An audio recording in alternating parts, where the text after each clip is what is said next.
Well,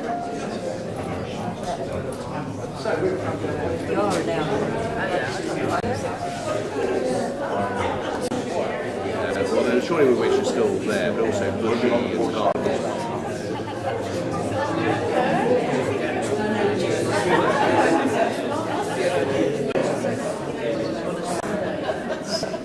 My name is John Swain, and welcome to All Saints Church. David Reidy, who is the author of this particular publication. And the book itself is dedicated to all past inhabitants, present inhabitants, and future inhabitants of the estate. I will start with David Gork. He's a Member of Parliament for South West Hearts. Thank you very much, John, for that kind introduction, and to continuing the cricket metaphor. I can promise you that this will be a short innings in terms of my speech, because like you, I'm keen to hear the other speakers. But it's a great pleasure to be here at the launch of this book, and David very kindly asked me to write the foreword to it. And looking around the room, I suspect my knowledge and memory of South Oxhey is somewhat shorter than a lot of the people here. I've known South Oxhey for about 8 or 9 years, 7 years as the Member of Parliament. And I'm delighted that we've got, as far as I know, for the first time, a definitive history of the estate, because it strikes me that it does have a character of its own. For me, in this brief innings, if I can put it that way, John, congratulations to all those who've been involved in this, but particularly to David for editing this great piece of work. And I think it's a real asset to South Oxhey that we've got a volume there that sets it out also clearly and reminds everybody of the history of this proud estate over the last 60 or so years. Thank you very much.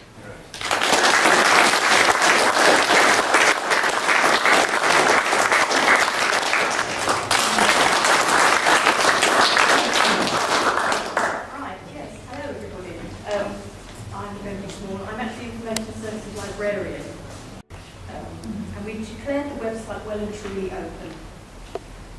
Since the launch, people have continued to add their memories and comments to the site. The comments are particularly lovely because they do really feel like people chatting about some boards to one another, and they give the website a lovely community feel. The mystery photos get a really good response. For instance, many people came forward to identify Mr. Stewart, the former headmaster of Clarendon School, and Barry Austin wrote, "I agree, it is Mr. Stewart. He parked his Mark 9 at the school entrance. I would remove a squashed fly or two with my hanky as I admired it so much." To do that for the history of the generations to come. Thank you very much.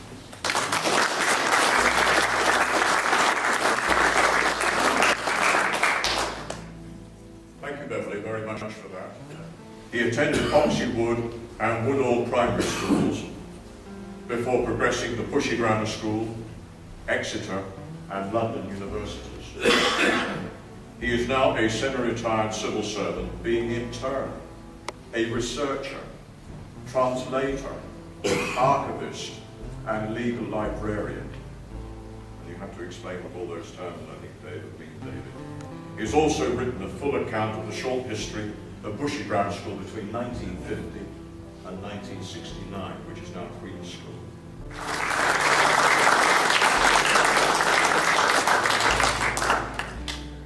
Well, thank you very much for coming. It's nice to see so many of you. I know some of you have come quite a way. Cornwall, Dorset, Devon, Durham, Suffolk. One person here from all years and for many years. I had very pleasant memories of the estate, particularly in the early days.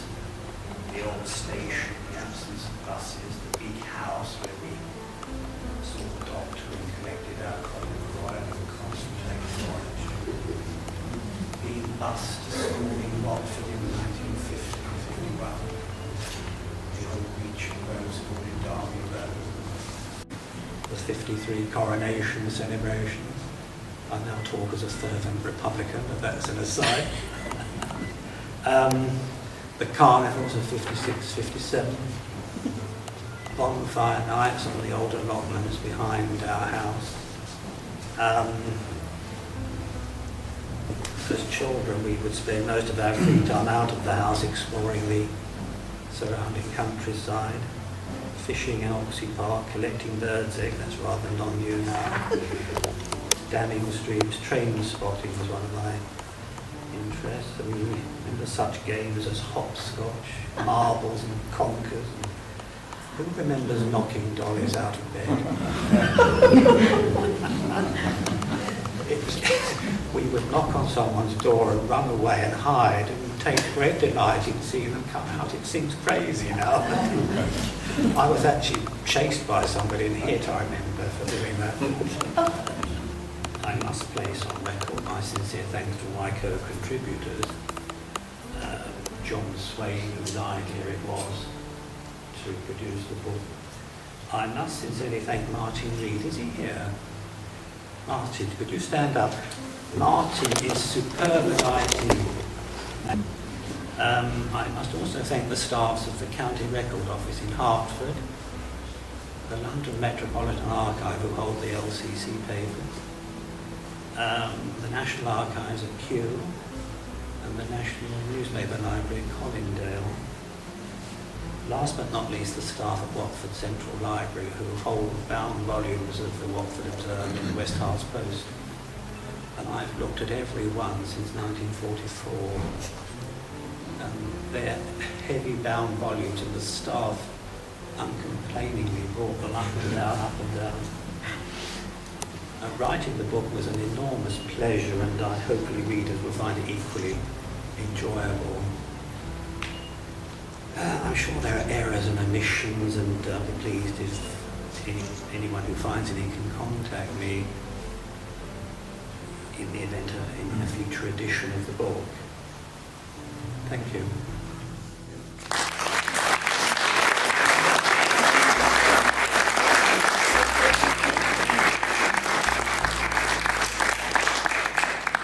Thank you very much, David. I need to say another or thanks to a few people. First of all, the staff at Ascend, the All Saints Centre for Employment in New Directions, Canon Panwise and Bob Wired, and for the staff who are seen to the catering. There will be a cup on tea, agus caca milish, more of Beverly's cup of tea and sweet cake. To Anne Burnell of the Three Rivers Museum Trust for all her support and encouragement throughout the project. Herts County Councillor Deirdre Gates for her locality grant, without which the publication of the book would not have been possible. To our three speakers for their worthwhile contributions.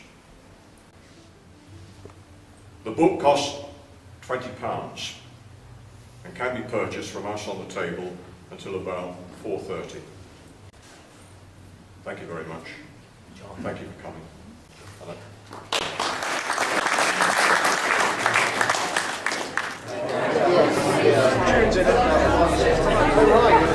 Bill, best wishes.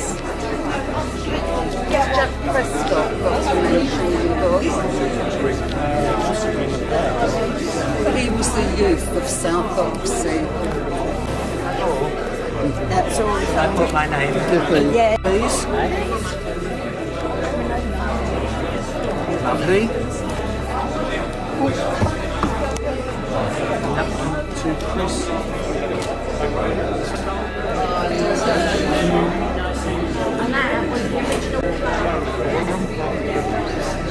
We used to get everybody, mate. Buy one first. That's all. Go to picture. You're a lady, I'm just... Yeah.